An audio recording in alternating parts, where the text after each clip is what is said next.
지난 영상에서 말씀드린 내용을 우선 요약을 한번 하겠습니다. 십자군 원정을 통해서 군사적, 도덕적, 정치적, 영적 권위가 실추되었습니다. 교황청의 권위가 실추되었습니다. 그리고 십자군 원정으로 인해서 교황청의 위선적인 문제들이 표면으로 드러나자 원시 종교개혁이 시작되어서 종교개혁까지 쭉 이어졌습니다. 이 또한 영적인 그리고 종교적인 권위가 실추된 것으로 보아야 합니다. 그렇게 해서 원시 종교개혁가들이 회개를 촉구했지만 한 세대가 지나기까지 원시 종교개혁가들을 잡아 죽이기만 했습니다. 그래서 그 다음 재앙이 들이닥쳤는데 이것이 흑사병입니다. 흑사병을 통해서 공적기관으로서의 사회적 신뢰도를 회복하려 했지만 되려 사회적 신뢰도와 종교적 권위가 실추하고 사제직이 몰락하는 결과를 가져왔습니다. 그런데 그럼에도 계속 교황직과 주교직을 사고 팔았고 또 여러 사람들이 교황임을 스스로 자처하면서 나와서 서로 죽이고 싸우는 일들이 벌어졌습니다. 이러한 와중에도 교황청은 계속해서 반대자들을 보이는 대로 죽여서 본보기로 삼았습니다. 공포정치죠.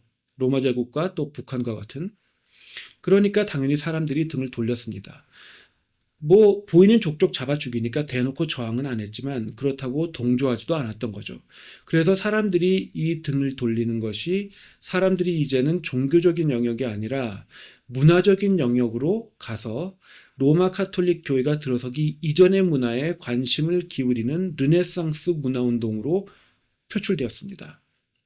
로마 카톨릭 이전에 고대 문화에 집중을 했으니까 미래 문화에 대해서는 이 사람들이 알 수가 없으니까 그렇게 하다가 결국에는 헬라 제국이 로마 제국 이전에 있었죠. 헬라 제국의 헬라어 그리고 헬라 제국보다 더 오래된 문화였던 유대 문화의 히브리어 이런 언어들에 또 관심이 생겼습니다.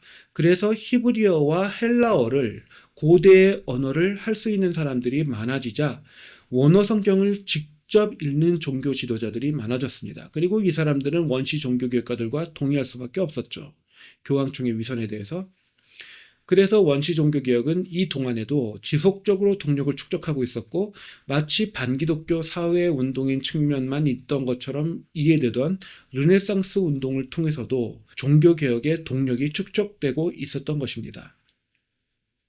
그러니까 이전에는 나서서 순교당할 각오가 되어 있던 원시 종교개혁가들을 중심으로 회개와 개혁의 목소리가 빗발쳤다 하면 이제는 직접 나서지 않는다 하더라도 수많은 종교 지도자들과 또 수많은 평민들이 교황청에 불만을 가지게 되었던 것입니다. 그렇다고 영주들이 만족했던 것도 아니었습니다.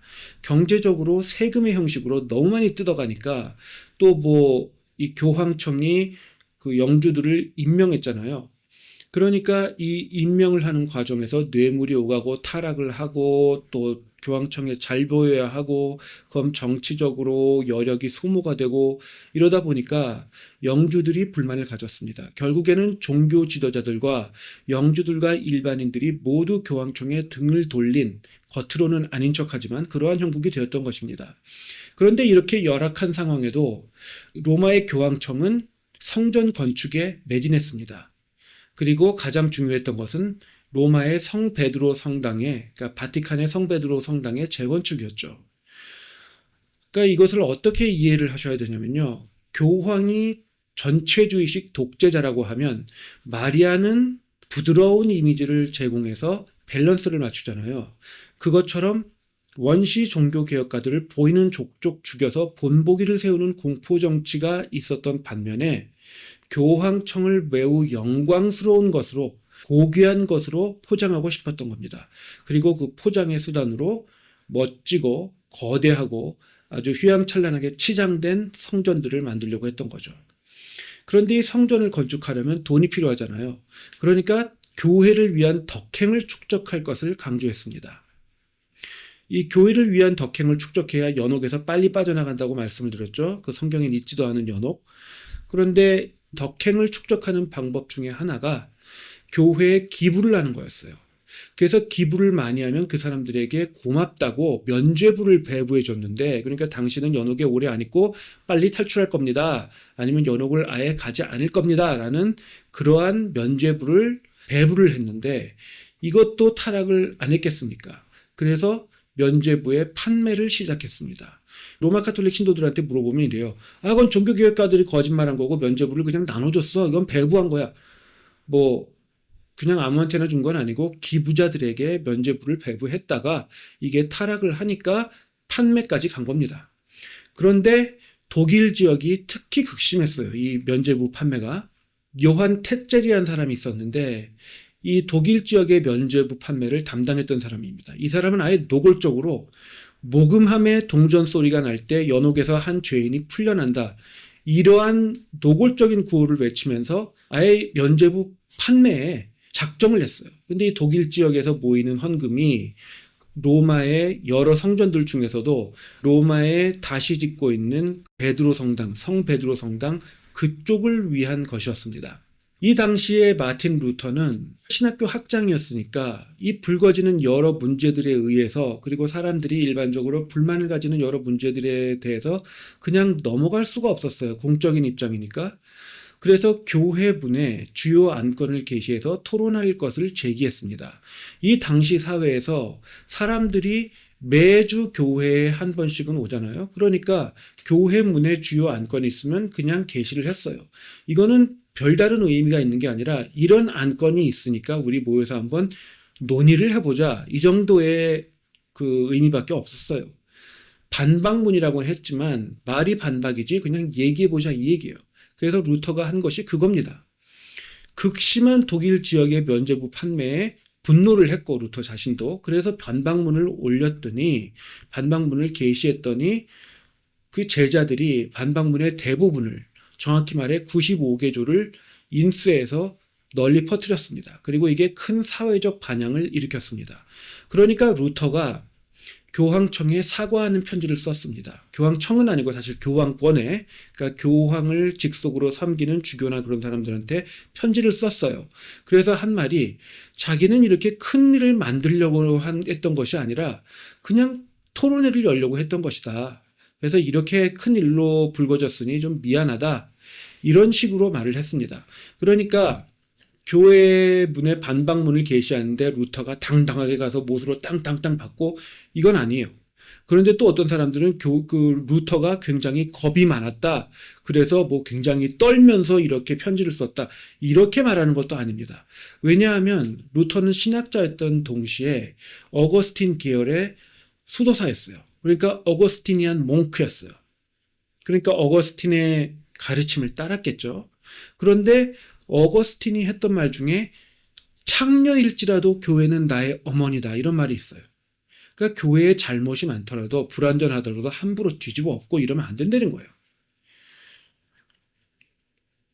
그러한 가르침을 계승하는 루터였기 때문에 당연히 교회를 뒤집으려고 안 했을 겁니다. 원시 종교개혁가들도 마찬가지예요. 교회를 뒤집으려는 것이 아니라 보정, 영어로 edification, edify.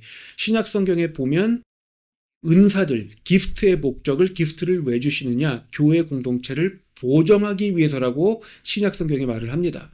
동일한 목적이 원시 종교개혁가들도 처음에는 적어도 종교개혁이 터지기 전까지는 교회를 뒤집으려고 했던 것이 아니라 보정하려고 했던 겁니다. 그러니까 루터가 이렇게 말을 했을 때, 이렇게 편지를 썼을 때 당연히 그 사과를 받아줘야죠. 근데 교황청은 거부했습니다. 루터의 사과를 거부했습니다. 왜요? 교황청은 루터를 또 다른 본보기의 대상으로 인식했기 때문입니다. 그러니까 여기에 대해서 조금 말씀을 드리자면 루터는 독일 지역의 신학자이자 또 학장이었기 때문에 루터의 이름은 그 지역에는 어느 정도 알려져 있었습니다. 그런데 독일은 변방이에요. 당시에는.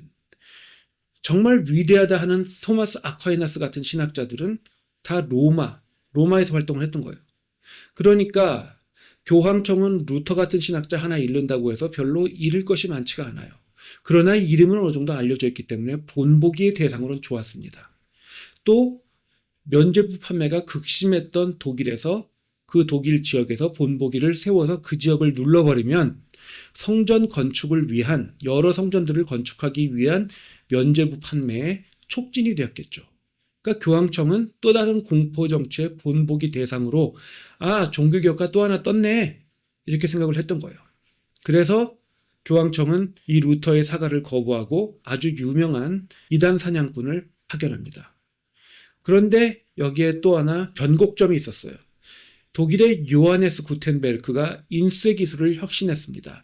물론 인쇄 기술은 그전에도 있었지만 이 인쇄 기술을 혁신적으로 발전을 시켜서 한 번에 대량 인쇄를 할 수 있는 기술을 만들어냈어요. 그리고 요하네스 구텐베르크는 자신의 인쇄 기술의 혁신과 능력을 널리 떨칠 수 있는, 널리 알릴 수 있는 그러한 인쇄물을 찾고 있었습니다. 그리고 루터의 반박문과 또 루터의 여러 문서들, 그리고 루터가 번역한 성경은 아주 좋은 대상이 되었죠. 그래서 종교개혁이 터져나올 마지막 폭발적인 방아쇠, 폭발의 방아쇠, 그것까지 준비되었던 것입니다. 결론을 말씀드리자면 교황권이 타락하여 전체주의화 또 복합이 단화되면서 사도들의 가르침으로부터 완전히 이탈하게 되었습니다. 더 이상 정상적인 복음이 바로 가르쳐진다 기대할 수 없게 되었던 거죠. 예수님의 입장에서. 그래서 십자군 원정이 시작되어 교황청의 여러 위선과 문제들이 표면 위로 떠오르게 되었고 이에 원시 종교개혁가들은 교회의 회개를 촉구했습니다. 그런데 회개를 하기는커녕 원시 종교개혁가들을 한 세대가 꽉 찰 때까지 잡아 죽이기만 했습니다. 그러자 그 다음 재앙, 흑사병이 터져서 여전히 회개를 거부하고 또 흑사병을 이용해서 되려 교회의 권위를 회복하고자 했지만 그것에 실패하고 교황청의 권위는 더 몰락하게 됩니다. 심지어 사제직까지 몰락하게 돼요. 종교개혁가들을 그래도 계속 죽이기만 하자 르네상스 운동이 터져나옵니다. 그리고 르네상스 운동을 통해서 고대의 언어로 원어로 성경을 읽게 된 사람들이 종교개혁의 동력을 축적하게 됩니다. 이 전 과정을 통해서 교황청은 위기관리 능력이 없다는 것을 증명했고 또 그를 통해서 사회 전 분야에서 권위 및 신뢰도를 실추했습니다. 그리고 이는 종교개혁을 통해 시작된 유럽의 분열, 그러니까 요즘 볼 수 있는 유럽의 각 국가로 유럽이 여러 국가로 흩어지는 그러한 결과를 낳게 됩니다. 교황청의 입장에서는 자신이 하나로 통일해서 갖고 있던 영토가 갈기갈기 찢어져 버린 거죠. 이처럼 교만의 세대는 한 번 섰다 생각하면 돌아보라 하는 성경의 말씀에 순종하지 않습니다. 돌아보지 않습니다. 회개가 없어요. 그래서 예수님께 얻어맞아서 뿌리가 박힌 땅 속으로부터 흔들리게 됩니다. 그리고 계속 회개를 하지 않으면 결정타를 맞아서 갈기갈기 찢어지게 됩니다. 반면에 순교자들은 잃는 것이 없습니다. 당장 죽지만 낙원으로 가서 천국으로 갑니다. 그래서 영원한 생명을 보장받게 되기 때문에 사실상 잃는 것이 아닙니다. 그에 더해서 계시록이 말하는 천년왕국에서 순교자들은 부활해서 그리스도와 동행하고 또 함께 왕권을 행사하게 됩니다. 또한 주님의 마음을 자신들의 순교를 통해 움직여서 마틴 루터, 존 칼빈과 같이 순교를 두려워하지 않고 싸우는 그러한 세대가 출현되게 합니다. 그리고 그 세대를 통해서 목적했던 승리를 원시 종교개혁가들은 쟁취했습니다. 그러니까 순교자들은 자신들이 목적했던 승리를 쟁취하고 영원한 생명을 보장받으며 감히 예수님과 동행하고 함께 영광을 누리는, 함께 왕권을 누리는 그러한 영광을 부여받는 것입니다.